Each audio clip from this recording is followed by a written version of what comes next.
Selamat datang Bapak. Puji Tuhan. Apa kabar semua? Tuhan baik ya, saya percaya kita semua dalam keadaan yang sehat, diberkati Tuhan. Bersyukur ini kali kedua saya boleh melayani Bapak Ibu Saudara dalam ibadah pagi hari ini. Terima kasih Bapak Gembala, orang tua rohani yang hari ini mempercayakan kembali saya untuk membagikan kebenaran firman Allah untuk jemaat Tuhan. Satu hal yang harus kita tahu dan kita sadar betul bahwa firman Allah dibagikan bukan karena rutinitas. Firman Allah perlu dibagikan bagi kita semua karena Tuhan ingin bicara bagi kita, amin. Tuhan ingin sampaikan kerinduan hatinya. Tuhan pengen kita betul-betul mengenal Tuhan, betul-betul mendengar suara Allah sehingga kita tidak salah di jalan. Penting sekali bagi kita juga harus tahu bahwa ketika mendengar firman Allah, kita harus tahu pengajaran apa yang diberikan. Kita harus tahu makanan apa yang akan kita terima. Kita harus mengerti dengan benar bahwa tidak semua gereja menyampaikan kebenaran Allah, ya. Tidak semua gereja, tidak semua hamba Tuhan secara terang-terangan mengutarakan apa yang menjadi isi hati Tuhan. Ada kalanya hamba Tuhan suka takut bicara karena ada pejabat di depan. Ada kalanya hamba Tuhan banyak bicara karena takut banyak bicara, takut perpuluhan tidak masuk ke kantong hamba Tuhan atau ke kantong gereja karena yang duduk di depan sana kalau mau tegur itu dosa. Tapi kalau tegur dia tersinggung, dia sudah tidak bergereja lagi. Begitulah Bapak Saudara. Gereja kita tidak mengenal itu. Gereja kita mengenal yang namanya satu, kebenaran Allah itu adalah kebenaran sejati. Amin Bapak Ibu Saudara. Kita bersyukur hari ini kita sudah ada di minggu kedua di bulan ini. Dan katakan kanan kiri, sudah setengah perjalanan. Sedikit lagi kita sudah di setengah perjalanan dalam kehidupan ini, dalam tahun-tahun ini. Kalau di Manado biasanya ini sudah Merry Christmas, ya, sudah Selamat Natal. Pokoknya di Manado kalau di Manado sesudah acara 17 Agustus sudah itu sonata. Ya, karena kita daerah-daerah timur ya memang kalau Natal dirayakan lebih awal ya Bapak Ibu Saudara ya. Ya, persiapkan diri Anda, pasti akan ada Natal gereja. Paling Bapak Ketua, Bapak Gembala sudah akan bikin panitia-panitianya. Tolong persiapkan diri ya. Oke Bapak Saudara, kita akan berlambatan firman Allah Matius pasal yang ke-11 ayatnya yang ke-25 sampai ayatnya yang ke-30. Matius pasal 11 ayat 25 sampai 30. Yang sudah ketemu ayat-ayat ini katakan puji Tuhan. Puji Tuhan. Ya. Matius pasal 11 ayatnya yang ke-25 sampai ayatnya yang ke-30. Saya bacakan buat Bapak Ibu Saudara silakan mengikutinya di Alkitab saudara masing-masing. Ajakan juru selamat. Pada waktu itu berkatalah Yesus, aku bersyukur kepadamu Bapa Tuhan langit dan bumi, karena semuanya itu engkau sembunyikan bagi orang bijak dan orang pandai, tetapi engkau nyatakan kepada orang kecil. Ya Bapa, itulah yang berkenan kepadamu. Semua telah diserahkan kepadaku oleh Bapakku, dan tidak seorang pun mengenal anak selain Bapa, dan tidak seorang pun mengenal Bapa selain anak, dan orang yang kepadanya anak itu berkenan menyatakannya. Marilah kepadaku semua yang letih, lesu, dan berbeban berat. Aku akan memberi kelegaan kepadamu. Pikulah yang kupasang dan belajarlah daripadaku, karena aku lemah lembut dan rendah hati, dan jiwamu akan mendapat ketenangan. Sebab kuk yang kupasang itu enak dan bebanku pun apa? Ringan. Bapak Ibu Saudara, ayat firman Tuhan ini bukanlah ayat yang sulit untuk diingat. Bahkan dari kecil, betul Saudara, dari kita masih anak sekolah minggu, dari kita masih usia kanak-kanak, kita selalu tahu bahwa ayat-ayat ini adalah ayat-ayat yang sangat-sangat menjadi familiar, jadi hafalan, betul nggak Ibu-ibu, Bapak-ibu semua? Setiap kali ada masalah, pasti kita akan berkata, Tuhan berkata, marilah kepadaku semua yang letih lesu dan berbeban berat. Setiap kali sakit, selalu ada iman di hati berkata, marilah kepadaku semua yang letih lesu dan berbeban berat. Bapak Ibu Saudara, saya belum akan masuk ke ayat-ayat itu, tapi ada sebuah ayat yang ada ayat-ayat di atas yang pengen saya sama-sama kita belajar. Saya pengen kita sama-sama belajar ayat-ayat ini karena Bapak Ibu Saudara, ada bagian penting dan rahasia, bukan rahasia sebenarnya. Ada satu kebenaran yang harus dibukakan tentang ayat-ayat ini, Bapak Ibu Saudara. Anda harus tahu bahwa ayat-ayat ini ditulis oleh Matius. Siapa itu Matius? Matius adalah murid Yesus. Betul Bapak Ibu Saudara? Matius itu adalah murid Yesus yang pekerjaannya adalah pemungut cukai. Matius adalah seorang pemungut cukai ya. Kalau sekarang ya mungkin kita bilang dia adalah orang pajak ya. Bapak Ibu Saudara, orang yang sangat-sangat dihindari oleh beberapa pengusaha. Orang-orang yang sangat-sangat dihindari oleh beberapa orang. Tapi kalau saudara tahu, Matius menuliskan ini dengan detail. Bapak Ibu Saudara, Matius sadar betul bahwa ketika mendengar dari semua murid Yesus yang menulis kitab itu ada berapa rasul yang menulis kitab Injil? Ayo ingat lagi, rasulnya ada berapa? 3. Rasulnya 3, murid dari rasul 1. Rasulnya ada Matius, Markus, Lukas, Markus. 2 rasul, saya salah. 2 rasul dan 2 murid. Jadi Matius adalah murid Yesus, Markus adalah murid dari Paulus, Matius, Markus, Lukas adalah murid dari Paulus, dan terakhir adalah Yohanes. 2 diantaranya adalah saksi mata, namanya Matius dan Yohanes. Tapi Matius memilih untuk tidak melewatkan ayat-ayat ini. Lembaga Alkitab Indonesia ini bagus sekali. Kalau Anda ke luar negeri, jarang sekali Anda akan temukan judul-judul dalam firman Allah. Tapi lembaga Alkitab saya percaya diberikan hikmat oleh Tuhan, memberikan perikop-perikop pemberitaan firman Allah. Di sini dikatakan oleh lembaga Alkitab Indonesia, dikatakan ajakan jurus selamat. Tapi sebelum jurus selamat kita mengajak kita, dia kasih satu kebenaran dulu. Banyak orang pengen diikuti, banyak sekali hamba Tuhan pengen orang-orang ikuti dia, tapi tidak ada kebenaran yang dia sampaikan. Nah, Tuhan berbeda. Tuhan menyuruh mengikuti Tuhan, tapi dia ajarkan dulu kebenarannya. Kebenarannya apa? Kebenarannya ini Bapak Ibu Saudara. Pada waktu itu berkatalah Yesus, aku bersyukur kepadamu Bapa Tuhan langit dan bumi, karena semuanya itu apa? Semua yang sudah terjadi dari pasal 1 sampai pasalnya yang ke-10. Di sana sudah bicara tentang mujizat, sudah bicara soal bicara tentang khotbah di bukit. Atas semuanya itu Tuhan berkata, aku mengucap syukur. Karena apa? Karena semuanya itu engkau sembunyikan bagi orang bijak dan orang pandai, tetapi engkau nyatakan kepada orang kecil. Satu kebenaran awal yang Tuhan mau ajarkan tentang marilah kepadaku semua orang yang letih lesu dan berbeban berat adalah kita tidak boleh merasa diri besar di hadapan Tuhan. Kita harus merasa bahwa Tuhan, makanya lagu itu tepat sekali. Siapakah aku ini Tuhan, jadi biji matamu. Tuhan pengen ajarkan di ayat-ayat ini. Tuhan pengen ajarkan di ayat 30 bahwa ayat yang ke-25 bahwa sadarlah dengan benar bahwa kita ini bukan siapa-siapa di hadapan Tuhan. Di hadapan Tuhan kita ini hanyalah orang-orang yang diberikan kasih karunia. Makanya Tuhan bilang begini, aku mengucap syukur Tuhan karena engkau sembunyikan ini bagi orang-orang yang merasa diri hebat. Orang-orang yang mungkin profesor, doktor, gelar-gelarnya panjang sekali, tapi tidak mengerti kebenaran tentang Allah. Bapak Ibu Saudara tahu mengapa susah sekali firman Tuhan sampai kepada orang-orang model begini? Karena setiap kali firman sudah diberitakan, orang-orang yang sudah punya ilmu yang tinggi selalu berpikir, oh paling Pak Pendeta akan ngomong dari A, dia akan turun ke B, dia akan berakhir ke C. Ya begitu loh. Apalagi kalau sarjana teologi ya Bapak Ibu Saudara, saya sarjana teologi ya Bapak Ibu Saudara. Dulu waktu saya dengan khotbah belum bertobat ini Bapak Ibu Saudara, Pak Obatnya. Jadi setiap kali ada teman pendeta naik, saya selalu bilang, poin-poinnya nggak cocok. Poin-poin Tuhan bilang ini sulit. Kalau kita merasa diri terus benar dan besar, sulit itu firman Allah, kebenaran Allah itu masuk di hidup kita.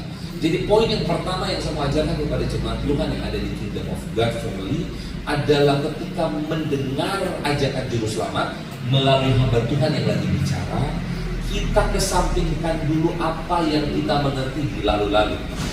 Kita pakai itu untuk menguji kebenaran. Tapi ketika mendengar firman, itu dengar dulu selama Yesus yang diberitakan. Kalau sudah menyimpang, di sanalah hikmat kita dipakai untuk menguji kebenaran betul atau bukan. Tapi selama ada dalam ibadah, berikan hatimu untuk diarahkan sama Tuhan. Tuhan bilang, aku bersyukur kepada Bapa Surgawi karena engkau sembunyikan banyak perkara itu kepada orang-orang yang merasa hebat, kepada orang-orang yang merasa diri lebih pandai, tapi justru kau bukakan kepada orang-orang kecil, kepada orang-orang yang menurut orang tidak masuk hitungan. Bapak Ibu Saudara, kalau Anda lihat kenapa Tuhan tidak panggil banyak pengusaha hari itu ikut Tuhan ketika jadi murid Kristus? Karena Tuhan pasti bertemu dengan banyak orang. Lihat ya, banyak sekali orang yang dapat kesempatan. Betul enggak, Pak Gembala? Banyak sekali orang yang dapat kesempatan untuk jadi murid Yesus. Masih ingat ada satu kali ketika Yesus sedang menyeberang ke Yerusalem, dia sedang dalam perjalanan, tiba-tiba datang orang kaya. Ingat ya ceritanya, seorang muda yang kaya. Ingat, kaya raya loh ini. Yesus langsung lihat orang muda itu dan dia berkata, kamu ikutlah aku. Betul nggak Bapak Ibu Saudara? Ketika dia berkata kamu ikutlah aku, dia berkata begini, tapi jualah hartamu, bagikan semua ke orang miskin. Dia berkata, ini masa Yesus suruh ikut saya tapi jual seluruh harta saya? Dia bilang, tidak jadi, tidak mau. Jadi Yesus itu punya kesempatan untuk memanggil pengusaha. Yesus itu pengen sekali ada orang-orang hebat jadi murid dia. Tapi hari ini semuanya mereka menolak panggilan Yesus. Justru yang menerima panggilan Yesus itu Yohanes, Petrus, Andreas, 3 orang yang kata firman Allah, mereka semua adalah nelayan. Mereka semua yang tidak masuk hitungan, tinggal di tepi danau Genesaret, di tempat orang baku marah, batu bakar lain, tempat yang tidak nyaman di sana. Yesus panggil mereka dari sana. Jadi apa yang kita pelajari di awal adalah Tuhan rindu kita ini betul-betul punya hati yang tidak merasa diri bahwa kita ini hebat. Apa sih kehebatan kita di hadapan Tuhan? Seberapa lama kita pelayanan? Oh, kami pelayanan sudah 10 tahun. Saya Kristen dari lahir. Tuhan tidak rindu. Yang Tuhan mau adalah apakah kamu siap diarahkan? Apakah kamu siap dibentuk? Apakah kamu siap menerima kebenaran Allah? Apakah kamu siap dimuridkan menjadi murid yang sejati? Apakah kamu tidak akan kepahitan ketika diarahkan? Apakah kamu tidak akan berontak ketika digembalakan? Apakah kamu tidak akan marah ketika ditegur? Ketika hati kita punya hati yang seperti ini, maka ucapan ini akan masuk ke hidup kita. Ajakan juru selamat. Tuhan bilang, Tuhan aku bersyukur karena memang banyak orang hebat di luar sana. Tapi Tuhan bukakan kebenaran-kebenaran itu kepada orang-orang yang merasa diri, siapa saya Tuhan? Masih ingat ketika Yesus mengajak Petrus ikut Tuhan? Petrus bilang begini sama Yesus, pergilah Rabi, aku itu orang berdosa. Aku tidak layak di hadapan Tuhan. Pergilah Rabi, menjauhlah daripadaku, aku ini bukan orang yang layak. Tapi justru ketika Yesus berkata, ketika Petrus tahu bahwa dia orang kecil, dia bukan orang yang layak, Yesus bilang, justru karena itu hari ini kau penjala ikan akan kujadikan penjala manusia. Itu yang Tuhan mau. Orang-orang yang merasa diri tidak hebat, tapi dia akan punya kehebatan Allah di hidupnya. Orang-orang yang merasa diri bahwa urapan yang kau berikan bagiku ketika jadi worship leader, urapan yang kau berikan bagiku ketika jadi pemain musik, itu adalah kemurahan Allah. Bukan karena skill, bukan karena kehebatan. Bahkan saya berkhotbah hari ini bukan karena saya belajar teologi ya Bapak Ibu Saudara. Saya memang punya basicnya karena kasih panggilan saya sebagai seorang gembala. Saya harus belajar teologi supaya tidak menyesatkan jemaat. Tapi khotbah saya bukan berdasarkan teologi. Khotbah saya berdasarkan kemurahan Allah di hidup saya, sehingga hikmat-hikmat itu diberikan. Amin Bapak Ibu Saudara. Jadi ketika kita jadi orang kecil, tidak terpandang menurut orang. Saya sedang tidak bicara posisi keuangan ya, tapi menurut orang kita ini bukan siapa-siapa. Justru orang-orang seperti kita lah yang akan diajak juru selamat. Juru selamat akan berkata, ikuti aku, ikuti aku. Makanya Bapak Ibu Saudara, Yesus memulai dengan ayat 25 ini, dia berkata begini, karena semuanya itu engkau sembunyikan bagi orang bijak, dan orang pandai, bahkan bijak dan pandai loh Bapak Ibu Saudara, tetapi engkau nyatakan kepada orang-orang kecil, kata firman Allah. Ya Bapa, itulah yang berkenan kepada Tuhan. Tuhan berkenan ketika kita jadi orang-orang yang bukan kecil. Tuhan tidak mau kita jadi orang kecil. Buktinya saya gemuk Bapak Ibu Saudara. Tuhan tidak mau kita jadi orang kecil. Masa kita dipanggil untuk jadi orang yang biasa-biasa? Tidak. Kerja, jadi sukses. Bukan dengan gereja kita punya satu slogan yang tidak akan pernah diambil oleh gereja lain, Successful Bethany Families. Kita harus jadi orang sukses. Tidak perlu kaya. Kekayaan itu bukan tanda sukses Bapak Ibu. Orang yang sukses adalah orang yang bisa terobos masalahnya. Dia bisa tetap melayani sekalipun punya masalah. Dia tetap mencintai Tuhan sekalipun sakit penyakitnya belum sembuh. Itu orang sukses. Successful Bethany Family ya kita. Nah, tapi wahai saudara, ketika kita punya pencapaian semuanya, mungkin saham kita naik. Pak Fred bicara saham ya. Tapi mungkin pendapatan kita naik, usaha kita luar biasa, Tuhan berkati. Tuhan berkata apa? Tetap jadi orang yang kecil. Di hadapan Tuhan kita mau sok-sok besar kayak apa Bapak Ibu Saudara? Tuhan yang punya semuanya, bukan? Jadi maksud itu yang berkenan di hati Tuhan. Bapak Saudara, ayat inilah yang kalau Anda tanya Tuhan pakai orang kecil, inilah ayatnya. Bukan yang ayat di Korintus ya. Jangan Anda sesatkan jemaat lagi ya. Jangan Anda sesatkan teman-teman. Kan ada firman Tuhan bilang begini, tetapi Tuhan memakai orang-orang kecil seperti kata kitab Korintus. Ada kan firman Tuhan bilang begini, tetapi apa yang dipandang hina bagi dunia dipakai Allah untuk untuk mempermalukan orang-orang beriman. Pernah baca ya itu? Bukan itu ya Bapak Ibu Saudara, itu maksudnya salib. Yang menjadi kebodohan bagi dunia itu salib. Nanti kita bahas di lain kesempatan. Tapi kalau Anda mau pakai ayat bahwa Tuhan sertai orang-orang kecil, ya ini Tuhan berkenan kepada orang-orang kecil. Tuhan mengasihi orang-orang yang menurut orang lain tidak masuk hitungan. Yang menurut orang lain, siapa sih dia? Dia bukan pejabat juga kok. Makanya gereja kita bukan gereja yang ketika orang datang kita tanya dulu, Bapak pejabat? Oh dulu di paling depan ya. Terlambat. Mau ngana pejabat kah? Mau kamu ini pengusaha sukses kah? Mau kamu yang punya satu Jayapura sekalipun, terlambat datang gereja, terlambat. Duduk di belakang. Nah ada itu VIP room. Ada loh saudara. Duduk di belakang. Ya mungkin bagi gereja ekstrim sekali. Ya enggak, bukan ekstrim. Kecuali Bapak Ibu Saudara ya, sudah dibuat janji. Yang ke depan pasti ada pejabat-pejabat datang di gerejamu. Jangan merasa diri bahwa mereka lebih tinggi dari saya. Kita sama di hadapan Tuhan. Amin. Jangan merasa bahwa Anda lebih kecil dari mereka. Kita hormati mereka sebagai wakil Allah, kata firman Allah. Tapi dalam hadirat Tuhan kita sama. Menimbang, jangan sungkan di hadirat Tuhan. Karena orang-orang kecil seperti kita ini dekat sekali dengan Bapa. Saya sedang tidak bicara kekayaan ya Bapak Ibu Saudara. Mungkin kalau gereja lain lihat gereja kita, apa itu Family of God Jayapura? Apa itu Kingdom of God Families? Gereja tidak sampai 100 orang. Jangan menyerah. Loh, gereja yang besar bukan berarti gereja yang kecil, gereja yang besar saja yang disertai Tuhan. Gereja kita juga disertai Tuhan. Kalau gereja kita tidak disertai Tuhan, tidak mungkin Anda duduk di sana. Kalau gereja kita tidak disertai Tuhan, tidak mungkin dilengkapi dengan fasilitas. Kita disertai Tuhan. Kecil atau besar bukan itu masalahnya, tapi kecil atau besar kepercayaan yang Tuhan berikan, bagaimana kita menerima dan mengucap syukur atasnya. Itu rahasia yang susah sekali dimengerti oleh orang-orang yang kata firman Tuhan yang nikmat dan punya kepintaran. Ayatnya yang ke-27, dia berkata begini, semua telah diserahkan kepadaku oleh Bapakku dan tidak seorang pun mengenal anak selain Bapa, dan tidak seorang pun mengenal Bapa selain anak, dan orang yang kepadanya anak itu berkenan menyatakannya. Ya Bapak Ibu Saudara, satu hal yang harus penting ya. Kita ini dalam ibadah yang dibicarakan Yesus, dan Yesus. Kita kalau bersaksi yang kita saksikan Yesus, dan Yesus. Bukan menyaksikan bagaimana kehebatan kita. Nah rahasia-rahasia begini seringkali sudah disembunyikan oleh beberapa orang. Kalau ada kesempatan bersaksi, saksikanlah Yesus di hidupmu.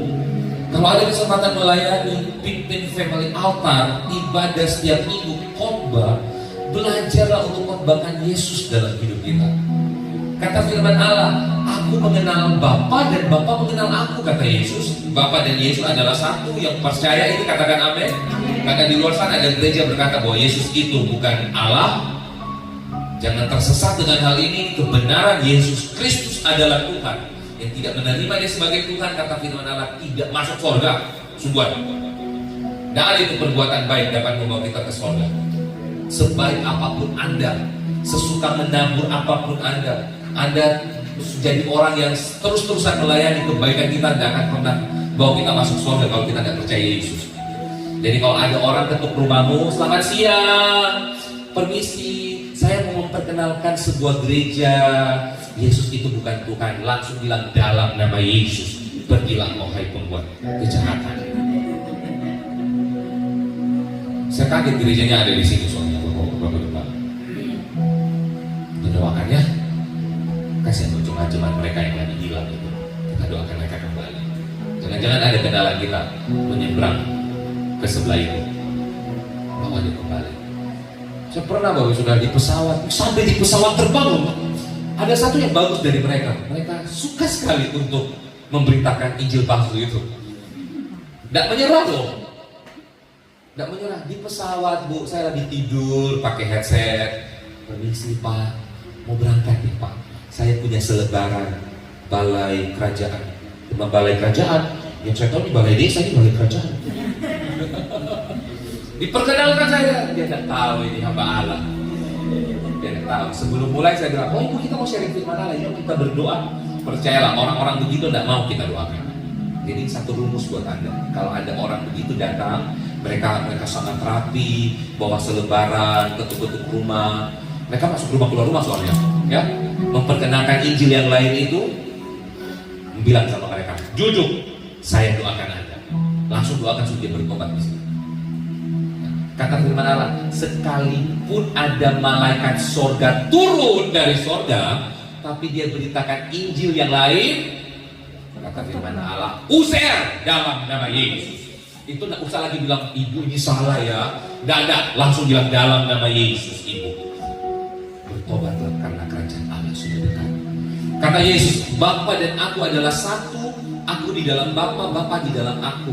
Aku menyatakan apa yang aku dengar dari Bapa, tapi aku nyatakan kepada orang-orang yang menerimaku. Kata firman Tuhan. Bukan Yesus bilang begitu. Yang punya hubungan dengan Yesus itulah yang akan diberikan kebenaran. Makanya jangan lupa, penting sekali bangun hubunganmu dengan Yesus. Penting sekali untuk terus memanggil dia Yesus anak Daud, kasihani aku. Yesus anak Daud, kasihani aku. Ketika kita sudah mengenal siapa Yesus, Yesus berkata, kamu sudah mengenalku? Marilah kepadaku semua yang letih, lesu, dan berbeban berat. Aku akan berikan kelegaan. Kenapa? Karena kalau kita sudah kenal Yesus, ketika Yesus bicara kita tidak protes. Banyak toh yang tidak kenal Yesus, pendeta khotbah, Bapak Ibu Saudara, mengampunilah. Jemaat dengar dia bilang begini, Bapak Gembala, lihat dulu selungkar di matamu baru bilang orang mengampuni. Lalu, Bapak Ibu Saudara, lakukan beginilah, berubahlah. Bapak Gembala, tidak semua orang bisa begitu. Itu belum kenal Yesus itu. Banyak protes di mana? Tidak kenal Yesus. Kalau so kenal Yesus, ketika Yesus bilang mari, dia akan mari. Dia akan datang. Ketika Yesus bilang pergi, dia akan pergi. Ketika Yesus bilang mengampuni, dia akan mengampuni. Ketika Yesus bilang lakukan ini, dia akan lakukan ini. Dia tidak akan banyak protes. Karena dia tahu ujung dari ajakan juru selamat akan membawa kelegaan. Jadi Bapak Ibu Saudara, ketika Tuhan mengajak kita, ujungnya adalah kelegaan.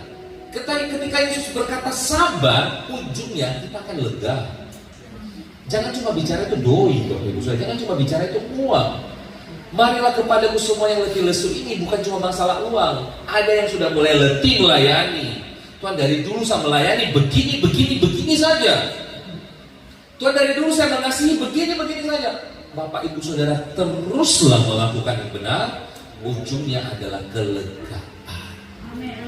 Kalau saudara mampu, firman Tuhan, dia bilang di ayat selanjutnya begini, karena kuk yang kupasang ringan dan bebanku pun Enak. Bapak Ibu Saudara tahu kuk? Saya jarang sekali lihat di Jayapura bajakan sapi ya, membajak. Tapi kalau Bapak Ibu Saudara pergi ke Jawa, daerah Makassar mungkin daerah Jayapura agak sulit ya, karena ada sawah besar begitu, sawah tempat tanam padi yang besar. Nah, kuk itu pembajakan sawah Bapak Ibu Saudara. Jadi setiap kuk itu biasanya punya pasangan. Dulu kita pernah masuk di ini kan, pernah jadi anak-anak ya iyalah. Bapak Ibu Saudara masih ingat ada uang koin belakangnya karapan sapi? Kuk itu tidak pernah satu saja, dia harus sepasang, kiri dan kanan. Jadi kalau Tuhan berkata, marilah kepadaku semua yang letih lesu dan beban berat, pikulah kuk yang kupasang dan belajarlah daripadaku. Artinya ketika Tuhan pasang beban di leher, anggaplah kita sapi. Kita bukan sapi Bapak Ibu Saudara ya, tapi anggaplah firman Tuhan lagi bicara kita sapi ya. Kalau Tuhan bilang pasanglah kuk yang Tuhan pasang itu, kalau Tuhan coba pasang kuk, artinya Tuhan kasih beban di dirimu dan Tuhan kasih beban di dirinya juga. Jadi ketika Anda akan menarik bebannya, Anda tidak tarik sendiri. Kita tarik sama-sama Tuhan. Kalau udah mulai nyerah, Tuhan bilang belajarlah. Gini loh caranya supaya tidak nyerah. Ya Tuhan itu bukan bilang pikulah kuk yang kupasang. Bukan dia kasih kita pikul sendiri Bapak Ibu Saudara. Dia kasih kita pikul kuk, tapi sebelah bebannya ada di dia. Jadi kuk itu selalu berpasangan. Kalau Anda buka pembajakan, sekarang sih Bapak Ibu Saudara sudah lebih modern. Satu sapi saja sudah bisa pakai untuk bajak sawah. Tapi dulu tuh mesti berpasangan, rondanya mesti berpasangan kiri dan kanan. Makanya Tuhan bilang, kalau di Israel waktu itu bajaknya memang dua, kiri dan kanan, 2 ekor sapi dalam satu pembajakan. Kecuali penggirikan. Kalau penggirikan cuma 1 ekor sapi, karena dia menggirik, dia memutari. Bukan sapi sih, kalau penggirikan biasanya kedelai kan? Kedelai ya. Kalau penggirikan anggur itu untuk menumbuk ya. Bahasa Indonesia aja Pak Ubaja ya. Untuk menumbuk biji-bijian jadi tepung, mengambil air anggurnya, itu namanya penggirikan. Nah, kalau penggirikan itu 1 keledai memutari 1 batu. Jadi dipegangin, jadi keledainya diikat, terus disuruh putar batu kilangan namanya.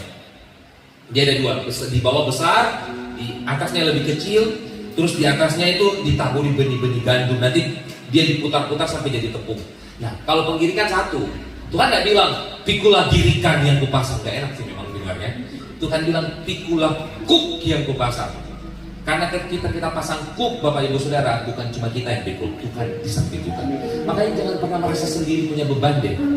Ketika kita punya beban, Tuhan pun terbeban dengan Anda. Ketika Anda menangis, Tuhan pun menangis dengan Anda. Ketika Anda kesulitan, Tuhan pun tidak mengalami kesulitan, tapi pun Tuhan merasakan kesulitan yang Anda alami. Tapi kata firman Tuhan, mengapa Tuhan izinkan itu terjadi? Bukan karena Tuhan tidak sayang. Karena Tuhan bilang begini, karena Allah turut bekerja dalam segala perkara untuk mendatangkan kebaikan. Jangan lupa, bagi orang yang mengasihi Dia. Jadi kalau Anda ada masalah, Tuhan pun ada di sana. Anda sakit, Tuhan pun alami sakitnya.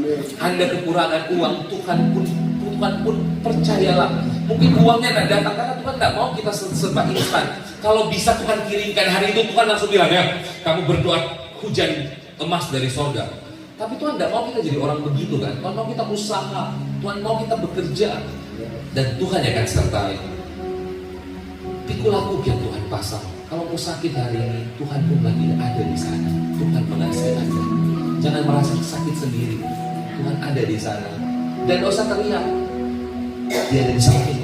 Ngomong aja, Tuhan, aku ini hampir menyerah Tuhan. Aku sakit bertahun-tahun, sudah hampir menyerah Tuhan.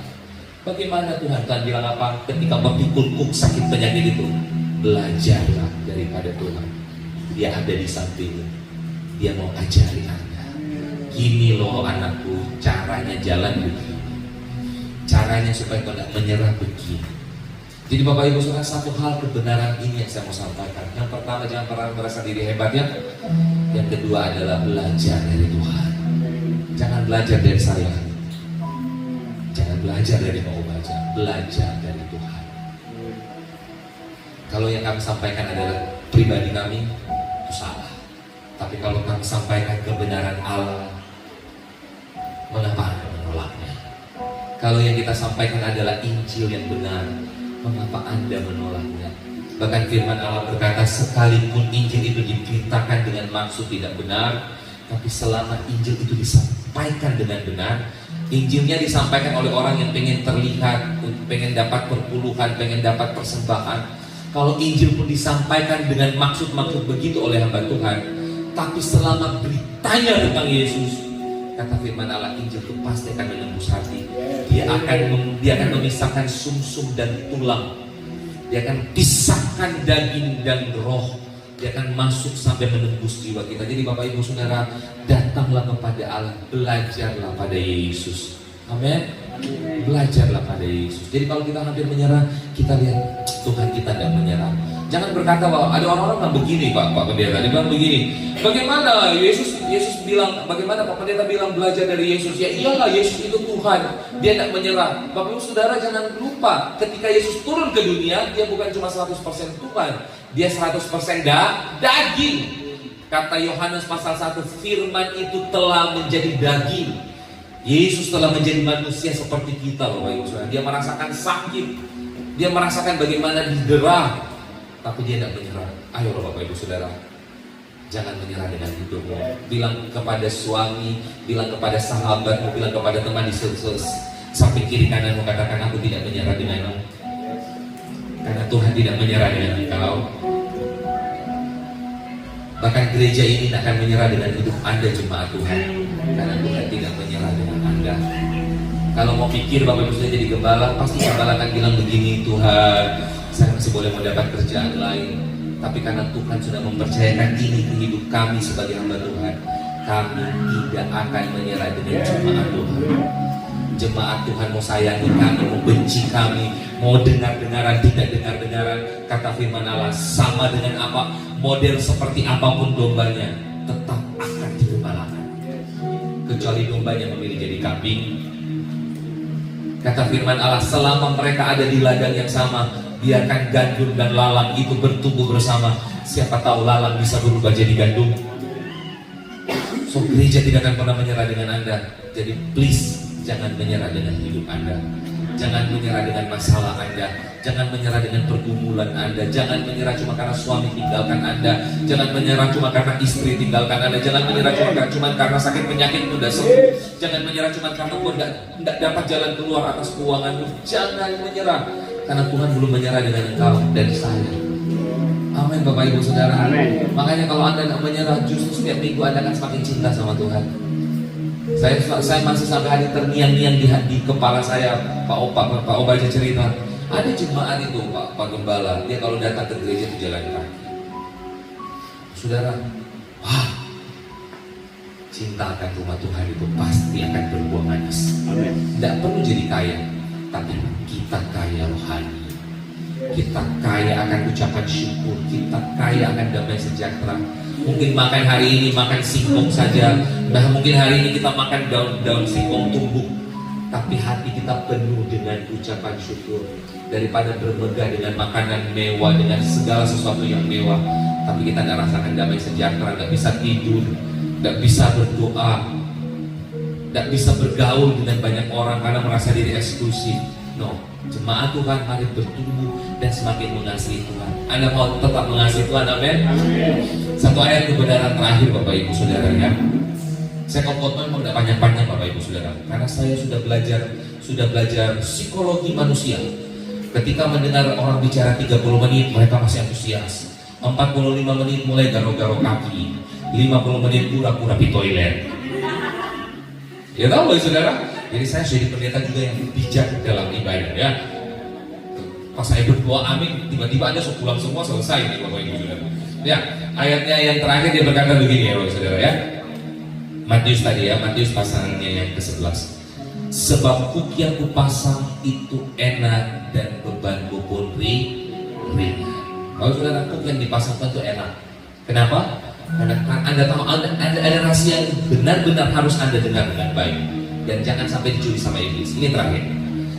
Kenapa Tuhan bilang kuk yang kupasang itu enak dan bebanku pun ringan? Karena yang Anda muat adalah berkat Tuhan. Anda memang punya masalah, tapi yang Anda muat berkat Tuhan. Anda memang di kepala ini itu dimuatkan, dikasih satu beban yang sangat berat. Tapi kenapa Tuhan bilang itu enak dan ringan? Karena yang Anda pikul itu berkat Anda. Itu berkat yang dipikul. Bapak saudara, kalau Anda tahu itu satu karung emas, apa Anda akan mengeluh memikulnya? Kenapa harus mengeluh dengan masalah? Kenapa harus mengeluh dengan pergumulan? Yang kita pikul berkat. Loh, Tuhan tidak hilang, tapi itu berkat Bapak Ibu Saudara. Kalau Anda tahu bahwa yang Anda pikul itu emas uang dolar 1 miliar, beratnya berat sekali Bapak Ibu Saudara. Sedemikian rupa cara Anda untuk bisa bawa itu pulang ke rumah.